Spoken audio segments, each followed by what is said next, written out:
सुमेधानंद सरस्वती जो कि चुनाव में हार गए थे। अब हार के कारणों का खुलासा उन्होंने किया। सुमेधानंद सरस्वती ने कहा कि हमारी हार में पहले चरण में चुनाव में अग्निवीर को हम ढंग से समझा नहीं पाए, इसके कारण अग्निवीर हार का कारण रही।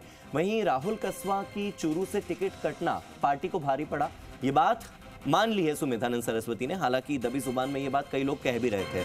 साथ ही राजपूत समाज की नाराजगी भी हार का एक महत्वपूर्ण कारण रही है। सुमेधानंद सरस्वती का कहना है कि राजपूत समाज के लोग घर से ही नहीं निकले और दूसरी तरफ कांग्रेस ने अनुसूचित जाति के वोटर्स में आरक्षण खत्म करने का भ्रम फैला दिया। सरस्वती का कहना है कि राहुल कस्वां की टिकट काटने का चूरू ही नहीं बल्कि सीकर, झुंझुनू और नागौर में भी असर पड़ा और इस वजह से हम चारों सीटों पर हार गए। सुमेधानंद सरस्वती ने कहा कि वसुंधरा राजे चुनावों में सक्रिय रहती तो शायद फायदा मिलता। की सक्रियता का ही कारण था कि वहाँ दुष्यंत जी 3,80,000 वोटों से जीते, जबकि पड़ोस में माननीय लोकसभा अध्यक्ष जी केवल 41,000 वोटों पर रह गए। यानी कि इतने बड़े नेता लोकसभा के अध्यक्ष, और सबसे अधिक हमारी लोकसभा में राजस्थान में सर्वाधिक किसी लोकसभा में अगर काम हुआ है तो माने बिरला जी की लोकसभा में हुआ, लेकिन वो 41,000 पर रह गए। तो मैडम अगर सक्रिय नहीं रहती तो वो 3,80,000 से नहीं जीत सकते।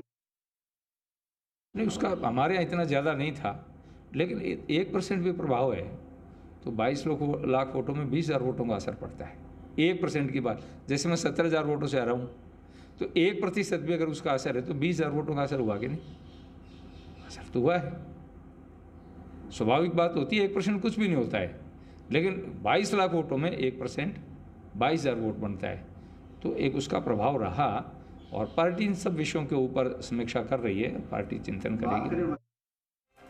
तो सुमेधानंद सरस्वती ने कुछ पॉइंट्स समझाए हैं और इसमें उन्होंने बताया है कि हार का कारण क्या क्या रहा। एक बड़ा कारण उन्होंने कहा कि वसुंधरा राजे की सक्रियता ज्यादा होती तो हार नहीं मिलती। दूसरा बड़ा कारण उन्होंने कहा कि अगर राहुल कस्वां का टिकट न कटता तो चूरू में हार न मिलती। तीसरा कारण उन्होंने ये बताया कि राहुल कस्वां के टिकट कटने का असर झुंझुनू, नागौर और सीकर में देखने को मिला। और चौथा जो पॉइंट उन्होंने बताया वो ये कि अग्निवीर योजना को हम युवाओं को ठीक ढंग से समझा नहीं पाए। पांचवा कारण उन्होंने बताया कि राजपूत समाज में नाराजगी थी और छठा कारण जो उन्होंने बताया वो ये कि कांग्रेस ने अनुसूचित जाति को अट्रैक्ट किया। मेरे सहयोगी अशोक शेखावत मेरे साथ जुड़ गए हैं, सीधे अशोक का रुख करते हैं। अशोक, ये जो पॉइंट वाइज सुमेधानंद सरस्वती ने पॉइंट्स बताए हैं, कितने वैलिड कितने अनवैलिड, क्या लगता है आपको?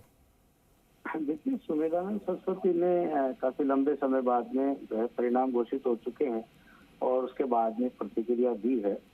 तो उन्होंने साफ तौर पे कहा है कि जो है अग्निवीर योजना को भी उनमें कहा कि अमेंडमेंट होना चाहिए था। कुछ हमारी जो योजनाएं थी वो हमारे कार्यकर्ता जो है ढंग से जनता तक नहीं पहुंचा पाए। बहुत सारी विकास की योजनाएं थी, विकास किए गए थे, वो जो है कार्यकर्ता लोगों को तक नहीं पहुंचा पाए। इसके अलावा उन्होंने बताया कि जो राहुल कस्वां की टिकट कटी वो भी एक बड़ा कारण था, क्योंकि उससे जो है पार्टी कार्यकर्ताओं में एक नाराजगी गई, एक जाति विशेष में, जाट समुदाय में नाराजगी गई, जिसको लेकर के सीकर, चूरू, झुंझुनू, नागौर और इन सब जगह जो है उसकी रिएक्शन हुआ। इसके अलावा अग्निवीर को लेकर के उन्होंने इसके लिए बताया कि प्रमुख कारण बताया। और राजपूत समाज की जो रूपाला का जो एक बयान था उसको लेकर के जो यहाँ पे नाराजगी गुजरात के बाद में राजस्थान में फैली थी, राजपूत समाज ने भी कहीं ना कहीं नाराजगी जताई थी। उसको लेकर के राजपूत समाज का उन्होंने कहा कि राजपूत समाज उदासीन हो गया था, वो घरों से बाहर नहीं निकला। ये सारे कारण थे जो हार के कारण रहे और इसी के चलते जो सुमेधानंद सरस्वती है वो तीसरी बार हैट्रिक लगाने में कामयाब नहीं हो सके। ठीक है अशोक, बहुत बहुत शुक्रिया मेरे साथ जुड़ने के लिए और इन तमाम जानकारियों के लिए। तो अशोक से बात की हमने। सुमेधानंद सरस्वती ने कुछ पॉइंट्स बताए हैं हार के और सभी को वेल